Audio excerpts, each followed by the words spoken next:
तो आज हम कंफर्मेशंस डिस्कस करने वाले हैं इथेन की। लास्ट टॉपिक है एल्केन के सब यूनिट का, ठीक है।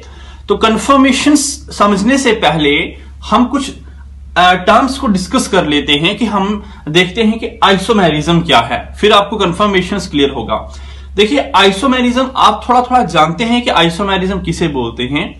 आइसोमेरिज्म होता है कि ऐसे केमिकल कंपाउंड्स जिनका मॉलिक्यूलर फॉर्मूला जो हो वो क्या हो, सेम हो, या हम बोल सकते हैं केमिकल फॉर्मूला क्या हो, सेम हो, बट उनका जो स्ट्रक्चर हो वो डिफरेंट हो। ऐसे सारे कंपाउंड्स को हम आइसोमर्स बोलते हैं और इस फिनोमिना को हम आइसोमेरिज्म का नाम देते हैं, ठीक है। मैं एक बार फिर से रिपीट करता हूं कि ऐसे कंपाउंड जिनका मॉलिक्यूलर फॉर्मूला या जिनका केमिकल फॉर्मूला सेम हो और उनका स्ट्रक्चर या स्ट्रक्चर फॉर्मूला डिफरेंट हो, ठीक है, उन्हीं केमिकल कंपाउंड को, उन डिफरेंट केमिकल कंपाउंड को हम क्या कहते हैं, एक दूसरे का आइसोमर कहते हैं कि ये और दूसरा इनका केमिकल फॉर्मूला सेम है बट ये आपस में क्या है, आइसोमर हैं। लेकिन आइसोमर तो है और जो फिनोमिना होगा उस फिनोमिना को आइसोमेरिज्म कहते हैं। अब उस आइसोमर्स के बनने से होता क्या है, उनकी प्रॉपर्टीज अलग अलग हो जाती हैं, ठीक है, डिफरेंट डिफरेंट प्रॉपर्टीज हो जाती हैं। प्रॉपर्टीज अलग अलग होंगी, केमिकल फॉर्मूला सेम होगा और स्ट्रक्चर भी अलग अलग होगा, और ऐसे सारे ऑर्गेनिक कंपाउंड को हम एक दूसरे का आइसोमर कहते हैं। क्या कहते हैं, ये एक दूसरे के आइसोमर्स हैं, ठीक है, जिनका फॉर्मूला सेम और बट उनका स्ट्रक्चर अलग, तो वो आइसोमर्स कहलाते हैं। अब यहां से थोड़ा टॉपिक की तरफ चलते हैं। एक वर्ड और मैं आपके सामने डिस्कस करने वाला हूं आइसोमेरिज्म के बाद, वो है स्टीरियो आइसोमेरिज्म। स्टीरियो आइसोमेरिज्म कि स्टीरियो आइसोमेरिज्म क्या है, स्टीरियो आइसोमेरिज्म क्या है वो आप थोड़ा समझिए, फिर हम लेक्चर पे चलेंगे कंफर्मेशंस पे। देखिए स्टीरियो आइसोमेरिज्म क्या है। आइसोमर्स आपको क्लियर हो चुका होगा कि आइसोमर्स क्या होते हैं, ठीक है। स्टीरियो आइसोमेरिज्म की डेफिनेशन बोल रहा हूं मैं आपको। देखिए ऐसे आइसोमर्स जिनका स्ट्रक्चर फॉर्मूला सेम हो। स्ट्रक्चर फॉर्मूला मतलब, स्ट्रक्चर फॉर्मूला का मतलब यह होता है कि उसमें मतलब कहीं ना कहीं स्ट्रक्चर सेम हो, स्ट्रक्चर एक तरह से सेम हो। अगर स्ट्रक्चर सेम होगा तो डेफिनेटली वहां केमिकल कंपाउंड का या ऑर्गेनिक कंपाउंड का जो मॉलिक्यूलर फॉर्मूला होगा वो भी सेम होगा, ठीक है।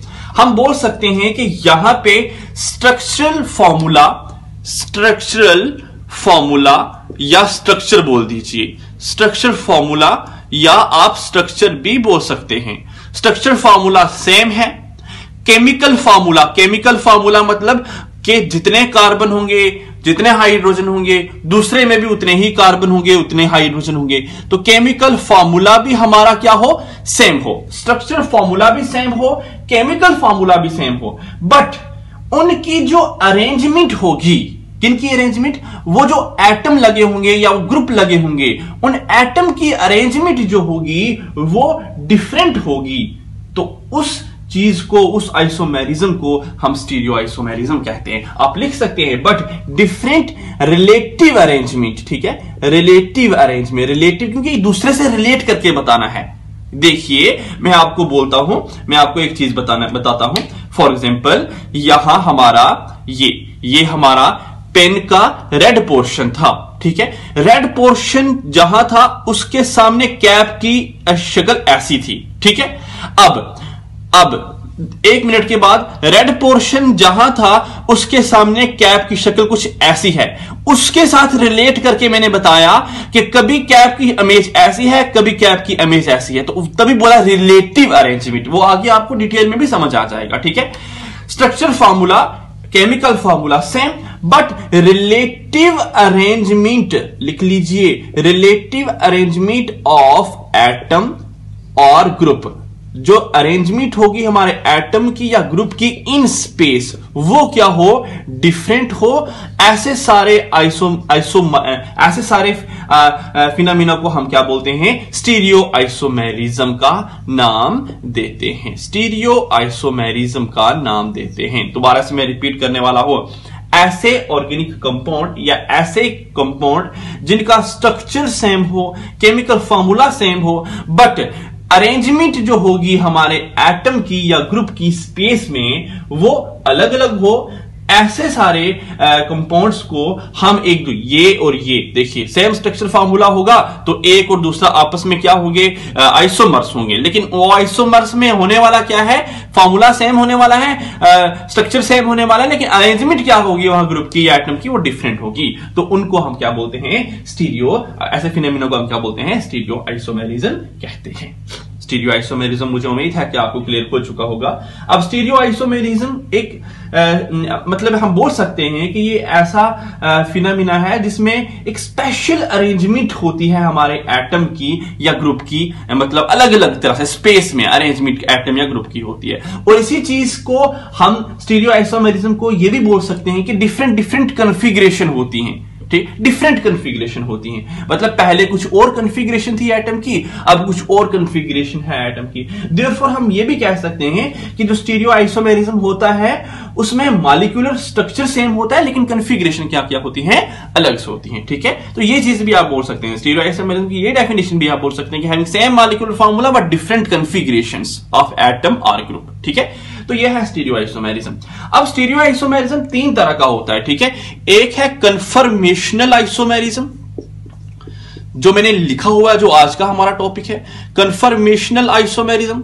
दूसरा स्टीरियो आइसोमेरिज्म होता है ऑप्टिकल आइसोमेरिज्म। ठीक है, ऑप्टिकल आइसोमेरिज्म दूसरा है ऑप्टिकल आइसोमेरिज्म। और थर्ड है हमारा स्टीरियो आइसोमेरिज्म ज्योमेट्रिक आइसोमेरिज्म। ठीक है, ज्योमेट्रिकल आइसोमेरिज्म, ज्योमेट्रिकल आइसोमेरिज्म। तो ये तीन तरह के स्टीरियो आइसोमेरिज्म होते हैं, मतलब ऐसे आइसोमेरिज्म जिनका स्ट्रक्चर और केमिकल फार्मूला सेम, लेकिन वहां अरेंजमेंट या एटम या ग्रुप की अरेंजमेंट जो होगी स्पेस में वो डिफरेंट होगी। स्पेस में वो आप देखते हैं, स्पेस में बताऊंगा आपको ऐसा क्या कारण है।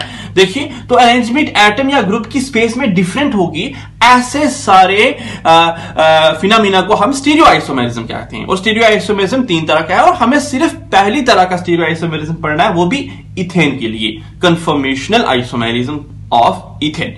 तो कन्फर्मेशनल आइसोमेरिज्म किसकी टाइप है, स्टीरियो आइसोमेरिज्म की। मतलब डेफिनेटली यहां स्ट्रक्चर केमिकल फार्मूला सेम होगा लेकिन अरेंजमेंट एटम के अलग अलग होगी। मैं प्रूफ करके बताऊंगा आपको, जैसे मैंने पेन की एग्जांपल ली थी ना, रिलेट करके बताया था इस रेड कलर के कंपैरिजन में, वैसे ही मैं आपको रिलेट करके बताऊंगा। डेफिनेटली आपको आगे समझ आएगा, आप जरा मेरे साथ बने रहिए और समझिए आराम से। ठीक है, तो देखते हैं कन्फर्मेशंस ऑफ इथेन।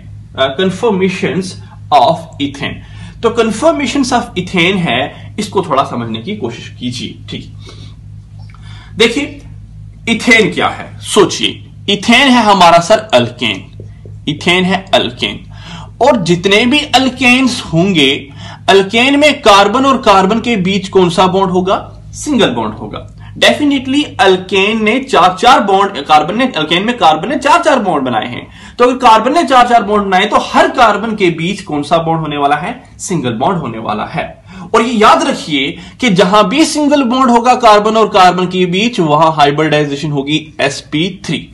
मतलब अल्केन के जितने भी कार्बन एटम होंगे वो सारे के सारे sp3 हाइब्रिड ऑर्बिटल्स वाले एटम होंगे, मतलब sp3 हाइब्रिडाइजेशन शो करेंगे। ठीक है, अब sp3 हाइब्रिड ऑर्बिटल हैं तो sp3 हाइब्रिडाइजेशन है। इस वजह से जो इलेक्ट्रॉन की डिस्ट्रीब्यूशन होती है मॉलिक्यूलर ऑर्बिटल में, वो सिलेंड्रिकली सिमेट्रिकल होती है अलॉन्ग द इंटरन्यूक्लियर एक्सिस। ठीक है, कहीं ना कहीं मॉलिक्यूलर ऑर्बिटल थ्योरी में या वैलेंस बॉन्ड थ्योरी में ये कंसेप्ट पढ़ा होगा आपने कि जब भी sp3 हाइब्रिडाइजेशन होगी, इलेक्ट्रॉन जब इलेक्ट्रॉन का लोड होगा वो सिलेंड्रिकली सिमेट्रिकल डिस्ट्रीब्यूट होगा। ठीक है, इसी सिलेंड्रिकल सिमेट्रिब्यूशन ऑफ सिग्मा मॉलिक्यूलर ऑर्बिटल्स से रोटेशन जो होती है वो इजिली पॉसिबल हो जाती है along the single bond, almost free rotation हो जाती है। मैं आपको सिंपली बताता हूं, देखिए मैं आपको एक चीज बताने वाला हूं। फॉर एग्जांपल आप रखिए ये सिंगल बॉन्ड है, ये सिंगल बॉन्ड है और ये मेरा हाथ ऐसा है, ये मेरा हाथ ऐसा है, ये ऐसे हैं दोनों। ठीक है, ये सिंगल बॉन्ड है। अब मैं कह रहा हूं ये सिंगल बॉन्ड है, आराम से समझिए, वो चीज अगर नहीं समझ आई तो इस तरीके से समझिए, ठीक है। ये सिंगल बॉन्ड है, ये हमारा कार्बन है, ये हमारा कार्बन है, ठीक है, कार्बन है। अब ये कार्बन का ये ऐसे है, दोनों कार्बन ऐसे ऐसी शक्ल में है। अब मैं कह रहा हूं सिंगल बॉन्ड है, तो सिंगल बॉन्ड sp3 हाइब्रिडाइज्ड है, sp3 हाइब्रिडाइज्ड है, तो sp3 हाइब्रिडाइजेशन में क्या होता है, रोटेशन पॉसिबल इजिली, ये बॉन्ड रोटेट कर सकता है। एक बॉन्ड को एक कार्बन एटम को फिक्स कीजिए, फिक्स कर दिया आपने, ये फिक्स कर दिया, इसको रोटेट कीजिए, बॉन्ड रोटेट कर सकता है, बॉन्ड रोटेट कर सकता है, ये बॉन्ड रोटेट कर रहा है, बॉन्ड, अब बॉन्ड रोटेट करेगा तो ये कार्बन एटम चला जाएगा नीचे।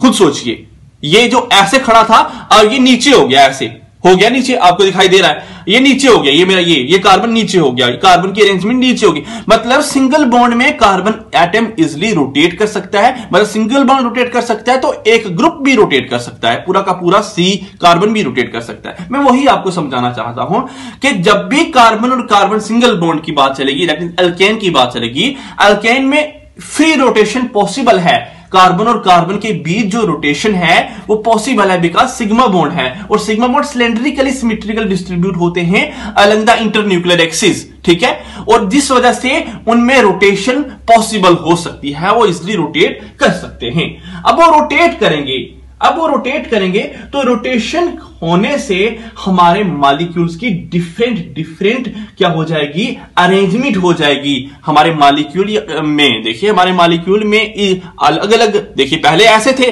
अब ऐसा हो गया, तो मॉलिक्यूल में रोटेशन अलग अलग, रोटेशन होने से क्या हो जाएगा, अरेंजमेंट अलग अलग हो जाएगी, मतलब एटम या ग्रुप की अरेंजमेंट अलग अलग हो जाएगी, और इसी को तो हम बोलते हैं क्या, स्टीरियो आइसोमेरिज्म। और स्टीरियो आइसोमेरिज्म में ये कन्फर्मेशंस है, तो मतलब कन्फर्मेशंस अलग होती क्यों है, उसका कारण क्या है सर, उसका कारण यह है कि कन्फर्मेशंस बनने का कारण यह है कि सर कार्बन और कार्बन में सिंगल बॉन्ड होता है, और सिंगल बॉन्ड में से रोटेशन पॉसिबल है, इजिली रोटेट हो सकता है, रोटेट होने से सर अलग अलग उसकी अरेंजमेंट हो सकती है एटम और ग्रुप की, और उसी अलग अलग अरेंजमेंट को हम क्या कहते हैं, कन्फर्मेशंस कहते हैं। तो ये था कन्फर्मेशंस ऑफ अल्केन, जनरली मैंने आपको बताया। अब इन इथेन देखिए, इथेन है तो इथेन का फॉर्मूला क्या होगा, CH3CH3, this is the molecular formula of ethane. Ethane में कितने कार्बन एटम हैं, 2 कार्बन एटम है, एक कार्बन एटम फर्स्ट लिख लीजिए, यह है हमारा सेकंड कार्बन एटम। अब 2 कार्बन एटम है आप में इथेन के, तो एक मिथाइल ग्रुप ये है इथेन का, और दूसरा मिथाइल ग्रुप ये है इथेन का। आप एक मिथाइल को फिक्स कीजिए, आप देखिए, एक मिनट सोच के देखिए जरा, ये हमारा, मैं आपको डिटेल में करवाने वाला हूं आगे सारी की सारी चीजें, ठीक है। ये हमारा लेट करते हैं, ये हमारा एक मिथाइल ग्रुप है, और ये हमारा, आप देखिए, ये हमारा दूसरा मिथाइल ग्रुप है, ओके। ये हमारा एक मिथाइल ग्रुप है और ये हमारा दूसरा मिथाइल। एक मिथाइल ग्रुप को फिक्स रखिए, आप फिक्स कीजिए, बस इसको पकड़ के रखिए यहां पे, और ये वाला जो आपका कार्बन है और ये वाला जो बॉन्ड आपको दिखाई दे रहा है, इसको आप रोटेट कीजिए। आप रोटेट करेंगे, आप जैसे ही रोटेट करेंगे आपको क्या दिखेगा, आपको ऐसा नहीं लगेगा कि ये वाला हाइड्रोजन आ जाएगा नीचे, मतलब रेड पोर्शन वाला हाइड्रोजन आ जाएगा नीचे, और ये वाला ब्लैक वाला चला जाएगा ऊपर। आपको डिटेल में समझाने वाला हूं आगे, ये डायरेक्ट ऐसा नहीं होता, कुछ और होगा, वो बताऊंगा आपको। मतलब आप देख रहे हैं कि एक ग्रुप को फिक्स कीजिए, एक मिथाइल को फिक्स कीजिए, तो आप अरेंजमेंट एटम की चेंज कर सकते हैं। क्यों?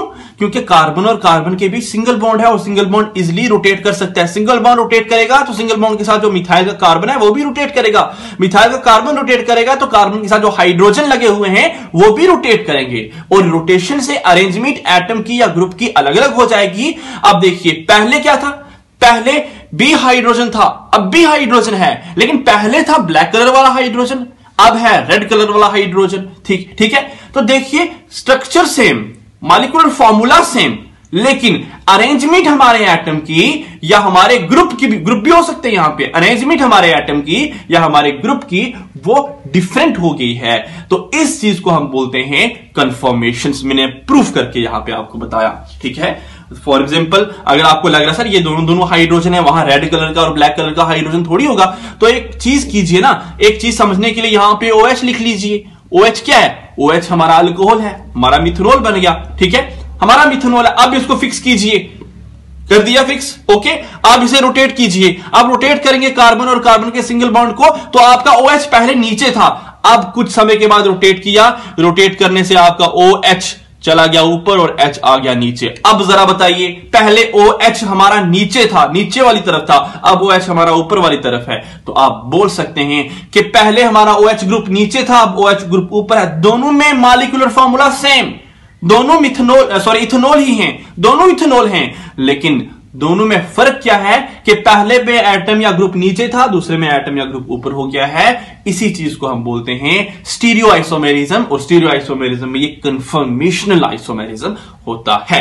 ठीक है, अब जब हम रोटेट करते हैं तो रोटेशन से डिफरेंट अरेंजमेंट बनती हैं, डिफरेंट कॉन्फ़िगरेशंस बनती हैं। मैंने आपको यह भी कहा था कि स्टीरियो आइसोमेरिज्म को कॉन्फ़िगरेशंस आइसोमेरिज्म भी कहते हैं। तो डिफरेंट कॉन्फ़िगरेशंस बनती हैं या अरेंजमेंट्स बनती हैं। अब उन सब कॉन्फ़िगरेशंस या अरेंजमेंट में से दो इंपॉर्टेंट कन्फर्मेशंस होती हैं या दो इंपॉर्टेंट अरेंजमेंट्स जो होती हैं वो हैं, और जिसको हमको डिटेल में पढ़ना है। उनके नाम आप लिख लीजिए। एक है स्टैगर्ड, STAGGERED, एक है स्टैगर्ड कन्फर्मेशन, और सेकंड कन्फर्मेशन है हमारी इक्लिप्स्ड। सेकंड कन्फर्मेशन का नाम है इक्लिप्स्ड कन्फर्मेशन। तो हमको डिटेल स्टडी करनी है स्टैगर्ड और इक्लिप्स्ड कन्फर्मेशन के ऊपर। ठीक है, तो यहां तक आपको क्लियर हो जाना चाहिए कि कन्फर्मेशंस क्या है और कन्फर्मेशंस आती क्यों हैं, और कन्फर्मेशन कौन से आइसोमेरिज्म का पार्ट है। और कन्फर्मेशन में मैंने कहा डिफरेंट अरेंजमेंट होती हैं, बहुत सारी ग्रुप की अरेंजमेंट होती हैं, लेकिन दो इंपॉर्टेंट कन्फर्मेशंस हैं, वो है स्टैगर्ड और इक्लिप्स्ड कन्फर्मेशन। तो सबसे पहले जो साइंटिस्ट थे जिन्होंने हमें क्या किया कि कन्फर्मेशंस इथेन की बताई, एक फॉर्मूला से उन्होंने हमें बताया कि कौन सी अरेंजमेंट होती हैं। उन्होंने एक अरेंजमेंट बताई हमें कि इस तरीके से हम एक्सप्लेन कर सकते हैं कन्फर्मेशंस को, वो है सॉहर्स ने एक फॉर्मूला दिया। दैट इज वाई उन्होंने क्या कहा कि मेरे इस टॉपिक में आप कन्फर्मेशंस ऑफ इथेन पढ़ेंगे, उसको आप सॉहर्स फॉर्मूला लिखेंगे। सॉहर्स फॉर्मूला के अंडर हम क्या करते हैं, इथेन की कन्फर्मेशंस पढ़ते हैं, क्योंकि ये सॉहर्स ने दिया था। ओके, उन्होंने क्या कहा, उन्होंने कहा देखिए इथेन का फॉर्मूला जरा देख लीजिए एक बार दोबारा से। इथेन होता है CH3, एक यहां पे और दूसरा CH3, ये है हमारा इथेन। ओके, अब इथेन को उन्होंने किस तरीके से एक्सप्लेन किया जरा वो देखेंगे आप। उन्होंने कहा कि कार्बन और कार्बन है, और कार्बन के बीच का जो बॉन्ड है वो आपको स्लाइटली इलोंगेटेड, मतलब लंबा करना है, थोड़ा छोटा नहीं ड्रा करना, और उसे डायगोनली ड्रॉ करना है। Slightly elongated and diagonally draw करना है। तो हम क्या करेंगे, ये स्लाइटली इलोंगेटेड भी ड्रॉ किया, लंबा भी ड्रॉ किया और डायगोनली ड्रॉ किया। ओके, स्लाइटली इलोंगेटेड और डायगोनली ड्रॉ किया हमने कार्बन और कार्बन के बॉन्ड को। अब यहां पे हमारा कार्बन है और यहां पे हमारा कार्बन है। ठीक है, मानते हैं आप इस बात को। अब एक कार्बन के साथ कितने हाइड्रोजन जुड़े हुए हैं, 3 हाइड्रोजन जुड़े हुए हैं। तो हमने 3 बॉन्ड बनाने हैं। ठीक है, जरा मेरे साथ देखिए, एक बॉन्ड में आपके सामने ये बना रहा हूं, एक बॉन्ड में आपके सामने ये बना रहा हूं, और एक बॉन्ड में आपके सामने ये बना रहा हूं। क्लियर है? अब यहां पे जरूरी है बात कि यहां पे हाइड्रोजन लगाना बड़ा कंपलसरी है। अगर आप हाइड्रोजन नहीं लगाएंगे तो ये आपके मिथाइल ग्रुप मेंशन हो जाएंगे। तो यहां हाइड्रोजन लगा लीजिए साथ में। तो ये है कार्बन, और कार्बन के साथ लगे हुए हमारे हाइड्रोजन। ओके, यहां भी हमारा कार्बन है और कार्बन के साथ हाइड्रोजन है 3। तो एक हाइड्रोजन ये लगा लीजिए, एक हाइड्रोजन ये लगा लीजिए, एक हाइड्रोजन ये लगा लीजिए, और ये है हमारा कार्बन, और कार्बन के साथ लगे हैं 3 हाइड्रोजन। देखिए, खुद सोचिए एक बार कि क्या ये हमारा इथेन है, तो आप बोलेंगे बिल्कुल इथेन है। कार्बन और कार्बन के बॉन्ड को एक क्लैरिटी लगाने के लिए, आपको अच्छे से दिखाई दिए, क्योंकि 3 डायमेंशनल स्ट्रक्चर को हम 2 डायमेंशनल बोर्ड के ऊपर रिप्रेजेंट कर रहे हैं, तो उसको अच्छे से एक्सप्लेन करने के लिए एक डायगोनली बॉन्ड ड्रा किया, और इस बॉन्ड को हमने इलोंगेट किया। ये हमारा फ्रंट कार्बन है, आगे वाला कार्बन। ठीक है, ये आगे वाला कार्बन जो आप जहां देखिए, आप देख रहे हैं ना इस स्ट्रक्चर को, ये स्पेस, ये स्ट्रक्चर कहीं है ऐसे स्पेस पे, ये कहीं है ऐसे स्पेस में। आप देखते हैं बुक आप देखते हैं, बुक के ऊपर स्ट्रक्चर बने होते हैं ऐसे ऐसे। आप देखिए केमिस्ट्री की बुक के ऊपर स्ट्रक्चर, स्टार्टिंग का पेज होता है जो जहां पे लिखा होता है केमिस्ट्री बुक एटसेट्रा एटसेट्रा, जो भी वहां पे एक स्ट्रक्चर बना होता है ऐसे गोल गोल सर्कुलर, वो स्पेस में स्ट्रक्चर बने हैं। ठीक है, ऐसे ही होता है हर जगह अरेंजमेंट, हर जगह केमिस्ट्री है तो स्पेस में एटम मॉलिक्यूल ग्रुप हर जगह होंगे। तो इस तरीके से आप देख रहे हैं स्पेस में हमारा इथेन है, ये वाला, ये आगे वाला जहां से आप देख रहे हैं, और ये वाला ये पीछे वाला है जो आपसे दूर है। ठीक है, अब जब देख रहे हैं आप, अब देखिए एक बार, यहां आपका हाइड्रोजन नीचे, यहां आपके 2 हाइड्रोजन ऊपर, और पीछे वाले में हाइड्रोजन 2 नीचे और 1 ऊपर। क्लियर है? अब आपको मैं बोलता हूं, इस वाले कार्बन को फिक्स कीजिए, पकड़ के रखिए अपनी जगह पे, फिक्स कर दिया, और इसको आप घुमाइए, रोटेट कीजिए। तो आप क्या करेंगे, फिर से कार्बन और कार्बन के बीच डायगोनल बॉन्ड ड्रा कीजिए। इस कार्बन को आपने फिक्स किया हुआ है, इस कार्बन को आपने घुमाया। भाई जिसको आपने फिक्स किया है वो तो वैसे ही रहेगा, वो तो वैसे ही रहने वाला है। ये वो वैसे ही है जिसको आपने फिक्स किया। इसको आप घुमाइए, घुमा रहे हैं, यहां तक ले आए। जैसे ही घुमाया, जो नीचे वाला हाइड्रोजन था वो आ गया ऊपर, और ये वाला हाइड्रोजन घुमाया और ये आ गया नीचे। देखिए ये ऊपर आ सकता है तो ये वाला हाइड्रोजन आ सकता है इधर, और ये वाला हाइड्रोजन आ सकता है इधर। खुद सोचो ना, ये आप घुमाएंगे, ये 2 वाले नीचे आ जाएंगे और नीचे वाला ऊपर चला जाएगा, तो ये आ गया 2 नीचे। ठीक है, ये 2 आगे नीचे। ये 2 हमारी कंफर्मेशंस हैं, ये रिप्रेजेंटेशन है हमारे सॉहर्स की। सॉहर्स ने इथेन को इन 2 स्ट्रक्चर से रिप्रेजेंट किया। सॉहर्स ने कहा कि ऐसा स्ट्रक्चर जिस स्ट्रक्चर में कार्बन और कार्बन के बीच जो बॉन्ड है वो जुड़ा है, लेकिन एक हाइड्रोजन नीचे और एक हाइड्रोजन ऊपर वाली शक्ल की तरफ होगा, ऐसा रिप्रेजेंटेशन को मैं स्टैगर्ड रिप्रेजेंटेशन कहता हूं। क्या? स्टैगर्ड फॉर्मूला है ये मेरा, स्टैगर्ड रिप्रेजेंटेशन। और दूसरा फॉर्मूला जिसमें हाइड्रोजन एक दूसरे के आमने सामने होंगे, ऐसे फॉर्मूले को या ऐसी रिप्रेजेंटेशन को उसने इक्लिप्स्ड का नाम दिया। एक बार मैं आपको यहां से एक चीज बताना चाहता हूं, खुद सोचिए, ये हमने तो अपनी मर्जी से बॉन्ड को इलोंगेट किया है। ऐसा होता नहीं है, बॉन्ड इलोंगेटेड नहीं होता, बॉन्ड की एक स्पेसिफिक बॉन्ड लेंथ होती है 154 पिकोमीटर। ठीक है, तो इतना दूर नहीं होता। आपको यहां दिखाई दे रहा होगा कि ये हाइड्रोजन नीचे है, ये हाइड्रोजन ऊपर है, मतलब there should be a maximum distance between the 2 bonded hydrogen, non bonded hydrogen, sorry, जो आपस में नॉन बॉन्ड, जिन्होंने बॉन्ड नहीं बनाया। अब ये हाइड्रोजन नीचे है, ये हाइड्रोजन ऊपर है, चलो थोड़ा दूर दूर हैं।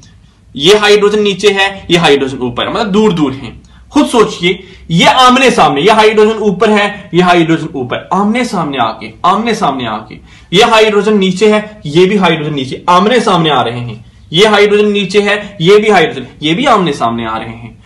होता क्या है कि यहां कार्बन का जो सिग्मा बॉन्ड का इलेक्ट्रॉन क्लोड है, वो इस हाइड्रोजन के सिग्मा इलेक्ट्रॉन क्लोड और इस हाइड्रोजन का सिग्मा इलेक्ट्रॉन क्लोड आपस में आमने सामने है। भाई इलेक्ट्रॉन क्लोड सामने है तो रिपल्शन होगी।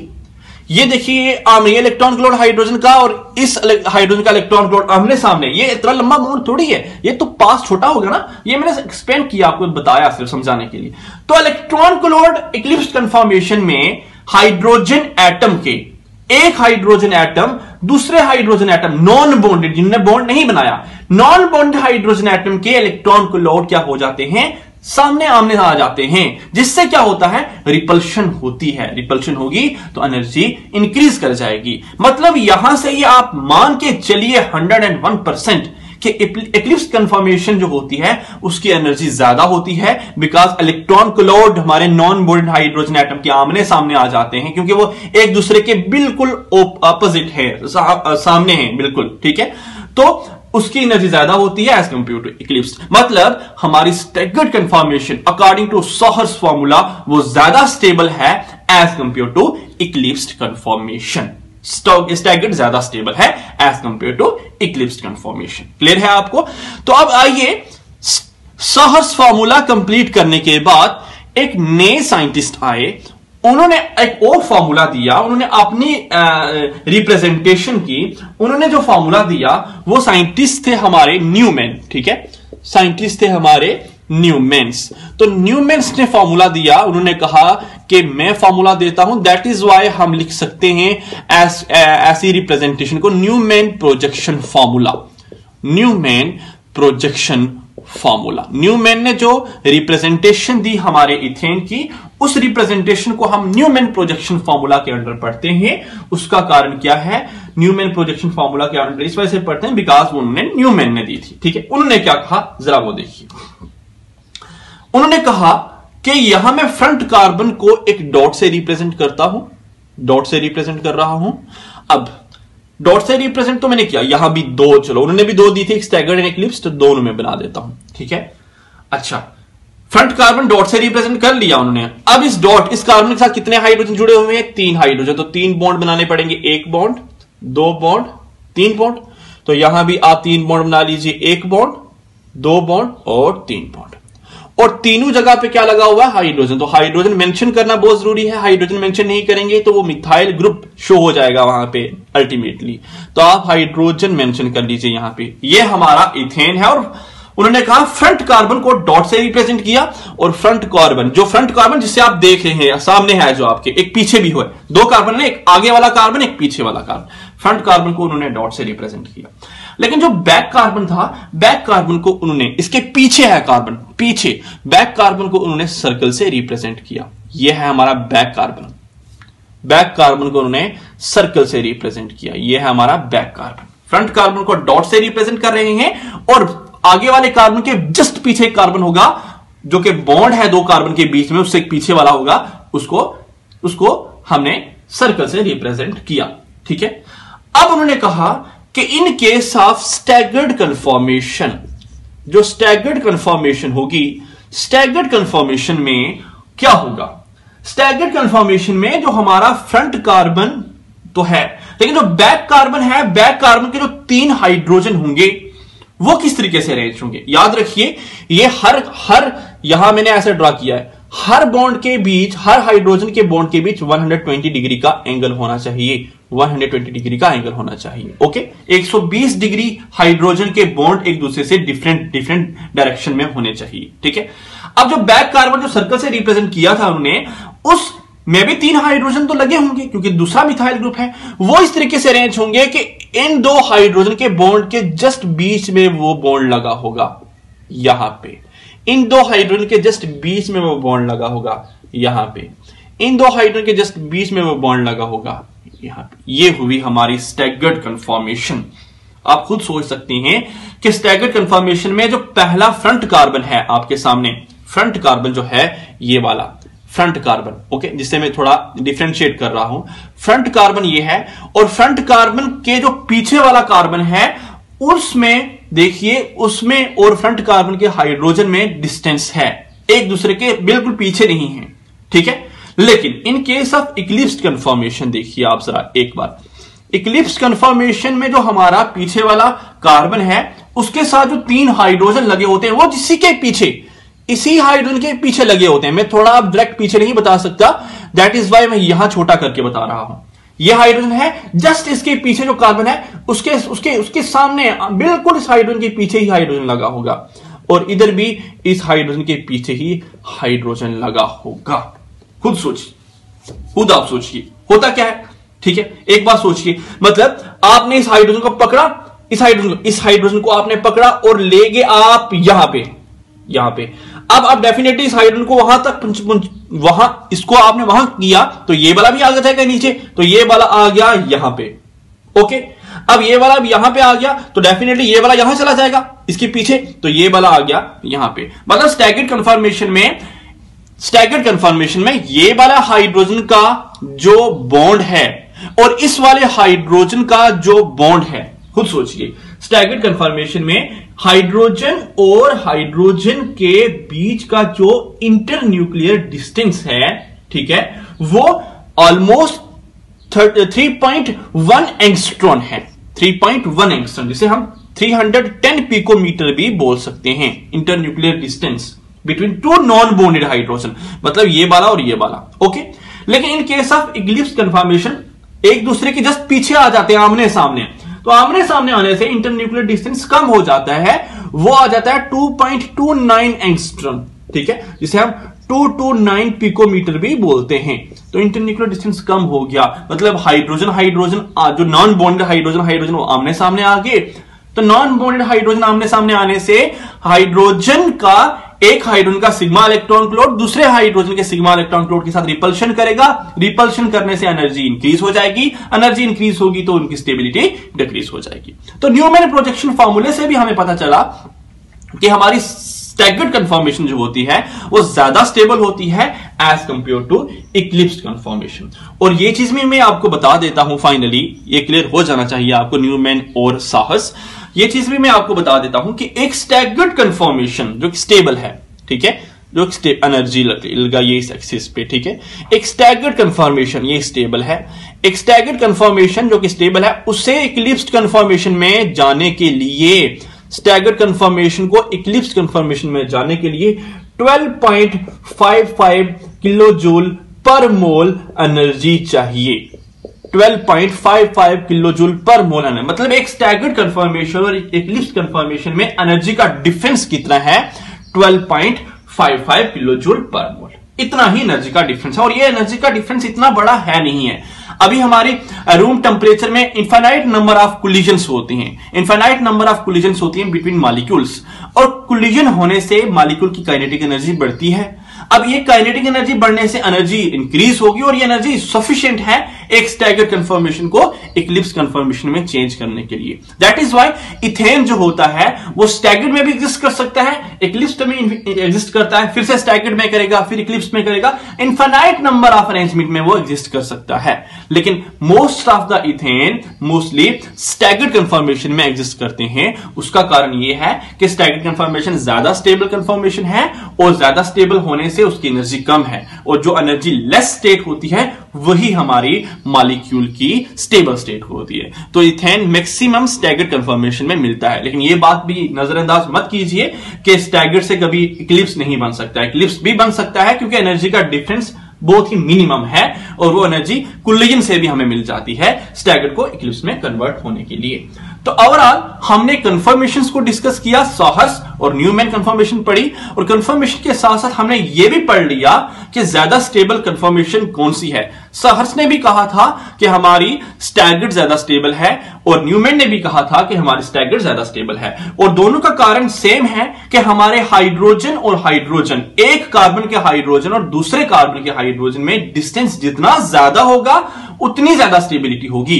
In case of Eclipse confirmation दोनों हाइड्रोजन एक दूसरे के आमने सामने आ जाते हैं, आमने सामने आने से डिस्टेंस कम हो जाता है, और डिस्टेंस कम होगा तो हमारे हाइड्रोजन और हाइड्रोजन का जो सिग्मा इलेक्ट्रॉन क्लाउड होगा, एक हाइड्रोजन का दूसरे हाइड्रोजन का, जो अलग अलग कार्बन के होंगे, उनका सिग्मा इलेक्ट्रॉन क्लाउड आमने सामने आएगा। सिग्मा इलेक्ट्रॉन क्लाउड सामने आना मतलब इलेक्ट्रॉन और इलेक्ट्रॉन के बीच रिपल्शन होगी, रिपल्शन होने से उसकी स्टेबिलिटी कम हो जाती है।